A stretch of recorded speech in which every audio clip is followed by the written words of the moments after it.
नमस्कार दोस्तों, मैं अमन स्वागत करता हूं आपके अपने YouTube चैनल एजुकेशन हब पे। आज है 14 मई और चलिए जानते हैं 14 मई से संबंधित कुछ इंपॉर्टेंट अपडेट। आगे बढ़ने से पहले देखते हैं पिछले क्लास में पढ़ाए गए करंट अफेयर्स को। तो पिछले क्लास में आपको बताया गया था कि अंतर्राष्ट्रीय पौधा स्वास्थ्य दिवस कब मनाया जाता है। तो प्रत्येक वर्ष 12 मई को अंतर्राष्ट्रीय पौधा स्वास्थ्य दिवस मनाया जाता है। अगला था कि ईदा सीसा नोग्रांग को किस राज्य की पहली महिला डीजीपी नियुक्त किया गया। तो मेघालय का। अगला है संयुक्त सैन्य अभ्यास शक्ति का 7वां संस्करण भारत और किस देश के बीच किया गया। तो यह भारत और फ्रांस के बीच में शक्ति नामक संयुक्त सैन्य अभ्यास किया जाता है। और अगला है किस कुश्ती रेसलर को वैश्विक संचालन संस्था संयुक्त विश्व कुश्ती ने साल के अंत तक बैन लगा दिया है। तो बजरंग पुनिया को बैन लगा दिया गया है।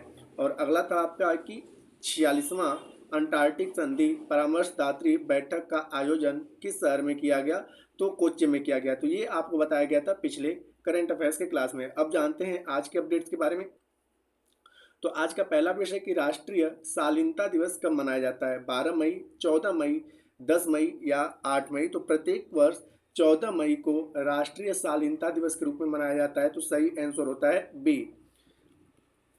अब यहाँ पे कुछ दिवस को देख लेते हैं। तो हमने 1 मई को श्रमिक दिवस मनाया था, 2 मई को टूना मछली दिवस मनाया था, 3 मई को प्रेस स्वतंत्रता दिवस मनाया था, 4 मई को अग्निशमन दिवस के रूप में मनाया था, 5 मई को विश्व हाथ स्वच्छता दिवस के रूप में मनाया था, 6 मई को राष्ट्रीय नर्स दिवस, 7 मई को विश्व एथलेटिक्स दिवस, 8 मई को विश्व रेड क्रॉस दिवस, 9 मई को महाराणा प्रताप और रविन्द्रनाथ टैगोर जी की जयंती हमने मनाई थी, 10 मई को विश्व ल्यूपस दिवस के रूप में मनाया गया, 11 मई को राष्ट्रीय प्रौद्योगिकी दिवस के रूप में मनाया गया, 12 मई को अंतर्राष्ट्रीय नर्स दिवस और 12 मई को ही अंतर्राष्ट्रीय पौधा स्वास्थ्य दिवस के रूप में ही मनाया गया था। बढ़ते हैं अगले अपडेट की तरफ। तो अगला विषय कि हाल ही में किस संगठन ने 3D प्रिंटेड रॉकेट इंजन का सफलतापूर्वक परीक्षण किया। इसरो ने, डीआरडीओ ने, नासा ने या सीएनएसए ने। तो यहाँ पर सही आंसर होता है कि अभी हाल ही में इसरो ने 3D प्रिंटेड रॉकेट इंजन का सफलतापूर्वक परीक्षण किया है। तो सही आंसर होता है ए। अब यहाँ पे अन्य ऑप्शंस के बारे में जानते हैं और साथ ही साथ इसरो के बारे में जानते हैं।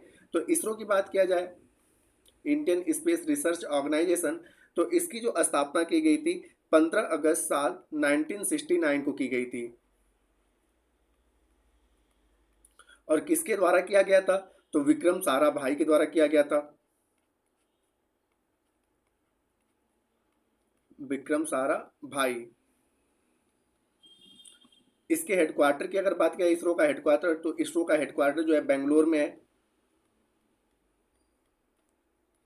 और वर्तमान समय में इसरो के अध्यक्ष कौन है। तो एस सोमनाथ वर्तमान समय में इसरो के अध्यक्ष हैं। अब यहाँ पे अन्य ऑप्शंस की बात की है तो अभी हाल ही में डीआरडीओ चर्चे में रहा। तो डीआरडीओ चर्चे में क्यों रहा। तो सबसे हल्के बुलेट प्रूफ को, सबसे हल्के बुलेट प्रूफ जैकेट को भी इसकी विकसित किया है।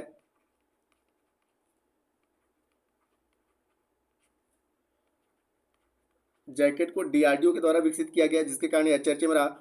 और यहाँ पर नासा की बात करें तो यह अमेरिका की स्पेस एजेंसी है और इसने dragon fly rover craft mission को लॉन्च किया है। Dragon fly rover craft mission को लॉन्च किया है नासा के द्वारा अमेरिका ने।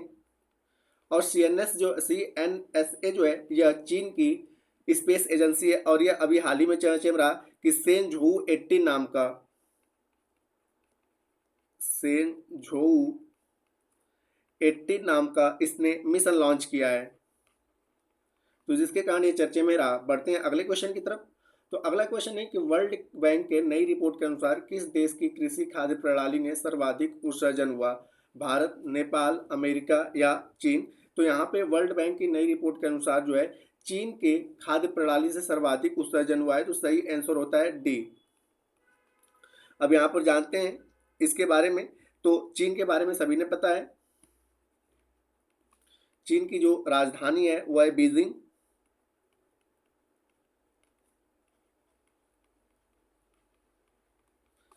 चीन के वर्तमान समय में जो राष्ट्रपति हैं शी जिनपिंग हैं।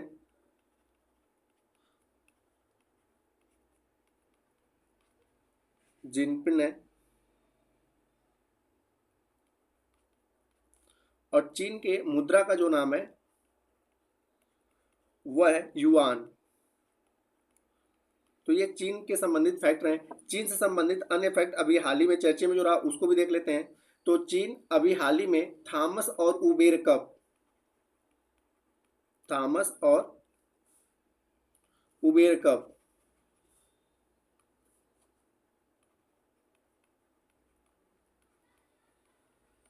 उबेर कप महिला और पुरुष दोनों का, ठीक है, थॉमस और उबेर कप महिला और पुरुष को 2024 का जीतने वाला कौन सा देश बना है? चीन बना है। साथ ही साथ यहाँ पर अगला जो है तीरंदाजी विश्व कप 2024 की मेजबानी, तीरंदाजी विश्व कप 2024 की मेजबानी कौन करेगा? चीन करेगा। तो ये दो फैक्ट हैं जो रिसेंट में चीन से संबंधित रहे। अब यहाँ पे अन्य ऑप्शंस के बारे में अगर देखें तो भारत अभी चर्चे में रहा। तो भारत क्यों चर्चे में रहा? क्योंकि 77वां जो है कांस फिल्म फेस्टिवल में भारत पर्व की मेजबानी कौन करेगा? भारत करेगा। ठीक है। नेपाल की अगर बात किया जाए तो नेपाल जो है काठमांडू, नेपाल का जो राजधानी है काठमांडू, यह दुनिया का सबसे प्रदूषित नगर बना है। और अमेरिका की बात किया जाए तो अमेरिका भी आलमी चर्चा में रहा है कि बाबा साहब अम्बेडकर, B.R. अम्बेडकर की सबसे बड़ी प्रतिमा का अनावरण कहाँ पे किया गया है? अमेरिका में किया गया है। तो जिसके कारण ये चर्चे में रहे। बढ़ते हैं अगले अपडेट्स की तरफ। तो अगला है कि नेपाल के किस एवरेस्ट मैन ने 29वीं बार एवरेस्ट शिखर पर चढ़कर अपना ही रिकॉर्ड तोड़ा? कामी रीता शेरपा ने, या एडमंड हिलेरी तेंजिंग नॉर्गे ने, या ईदा सीसा नोग्रांग ने, या काइरेन विल्सन ने? तो यहाँ पर सही आंसर होता है कि कामी रीता शेरपा ने अपना ही 28 बार का रिकॉर्ड तोड़ा, 29वीं बार माउंट एवरेस्ट को फतह करके, इसीलिए इन्हें एवरेस्ट मैन के नाम से जाना जाता है। तो सही आंसर होता है ए। बात करते हैं कामी रीता शेरपा की। तो कामी रीता शेरपा जो है, ठीक है, इन्होंने पहली बार माउंट एवरेस्ट की जो चढ़ाई करी थी वह साल 1994 में पहली बार माउंट एवरेस्ट को फतह किया था। यहाँ पर अगले एडमंड हिलेरी और तेंजिंग नॉर्गे की बात किया जाए तो माउंट एवरेस्ट पर चढ़ने वाले ये लोग पहले व्यक्ति थे। माउंट एवरेस्ट को फतह करने वाले पहले व्यक्ति हैं आपके एडमंड हिलेरी और तेंजिंग नॉर्गे। ईदा सीसा नोग्रांग की अगर बात किया जाए तो मेघालय की पहली महिला डीजीपी बनी है, पहली महिला डीजीपी, जिसके कारण ईदा सीसा नोग्रांग, और ये भी कौन सी? आदिवासी हैं। काइरेन विल्सन की अगर बात किया जाए तो विश्व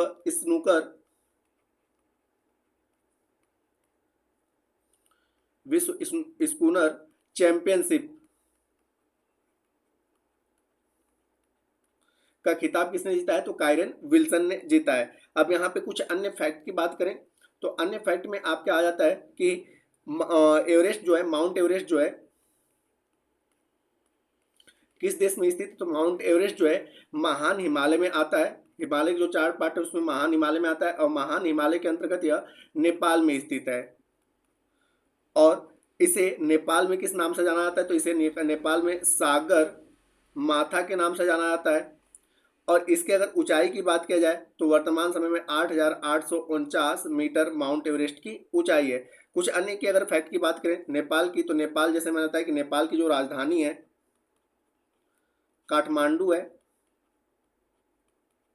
अभी हाल ही में रिपोर्ट आया कि दुनिया का सबसे प्रदूषित शहर कौन सा है? तो काठमांडू। तो नेपाल की राजधानी है और दुनिया का यहाँ पे, और इसके अगर मुद्रा की बात की जाए तो नेपाल की मुद्रा का नाम रुपया है, नेपाली रुपया। और वर्तमान समय में नेपाल के जो प्रधानमंत्री हैं, पीएम है, उनका नाम है पुष्पकमल दहल, पुष्पकमल दहल।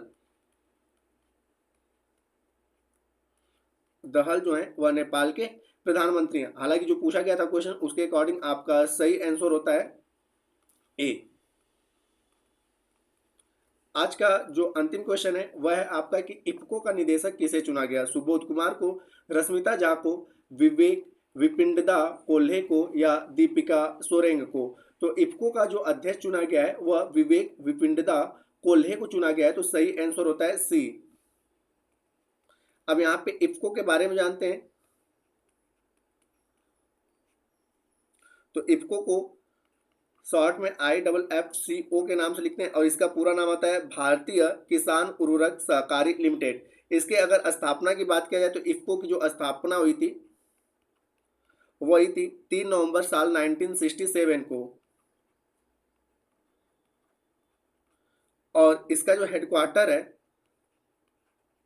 वह नई दिल्ली में स्थित है।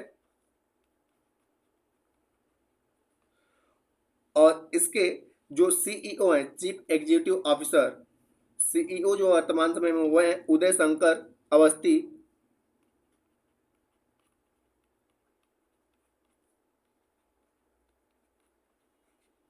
और इसके संस्थापक कौन थे इफ्को के? तो इफ्को के जो संस्थापक थे उनका नाम है आपका उदय भान सिंह और नटवर सिंह। उदय भान सिंह और नटवर सिंह ने दोनों लोगों ने मिलकर इफ्को की स्थापना करी थी। अब यहाँ पे कुछ अन्य ऑप्शंस के बारे में यहाँ पर जान लेते हैं कि दीपिका सोरेन अभी हाल ही में क्यों चर्चे में रही। तो दीपिका सोरेन के चर्चे में रहने का कारण ये था कि हॉकी इंडिया का अंशुता लाकड़ा पुरस्कार किसे दिया गया? हॉकी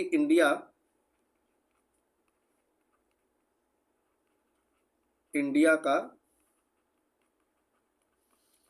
अंशुता लाकड़ा पुरस्कार किसे दिया गया? तो दीपिका सोरेन को दिया गया। रश्मिता झा क्यों चर्चे में रही? तो अभी हाल ही में NTPC national thermal power corporation का सीवीसी किसे नियुक्त किया गया? तो रश्मिता झा को। और सुबोध कुमार क्यों चर्चे में रहे? तो आयुष मंत्रालय के इन्हें एमडी बनाया गया है। सुबोध कुमार को आयुष मंत्रालय का एमडी बनाया गया है सुबोध कुमार को, जिसके कारण यह चर्चे में रहे। तो दोस्तों ये थे आज के करंट अफेयर्स के अपडेट। अब समय पिछले सेशन में पूछे गए प्रश्न का उत्तर देने का। तो पिछले सेशन में आपसे पूछा गया था कि इरिसा नोग्रांग को किस राज्य की पहली महिला डीजीपी नियुक्त किया गया? तो जिसका सही उत्तर था मेघालय। तो जिन्होंने भी सही उत्तर दिया उनके लिए बधाई। अब समय आज के प्रश्न का। तो आज का प्रश्न है कि इफ्को का निदेशक किसे चुना गया? सुबोध कुमार को, रश्मिता झा को, विवेक विपिंडदा कोल्हे को या दीपिका सोरेन को? तो आप इसका आंसर हमें कमेंट बॉक्स में दे सकते हैं। आपके कमेंट का हमें इंतजार रहेगा। तो दोस्तों वीडियो पसंद आए तो वीडियो को लाइक करें, कमेंट करें तथा अपने दोस्तों के साथ शेयर करें। और चैनल पर नए तो चैनल को सब्सक्राइब अवश्य करें। तथा इस पीडीएफ के लिए आप हमारे टेलीग्राम से जुड़ सकते हैं, जिसका लिंक वीडियो के डिस्क्रिप्शन में दिया हुआ है। तो वीडियो के अंत तक बने रहने के लिए धन्यवाद। मिलते हैं जल्दी नेक्स्ट वीडियो में।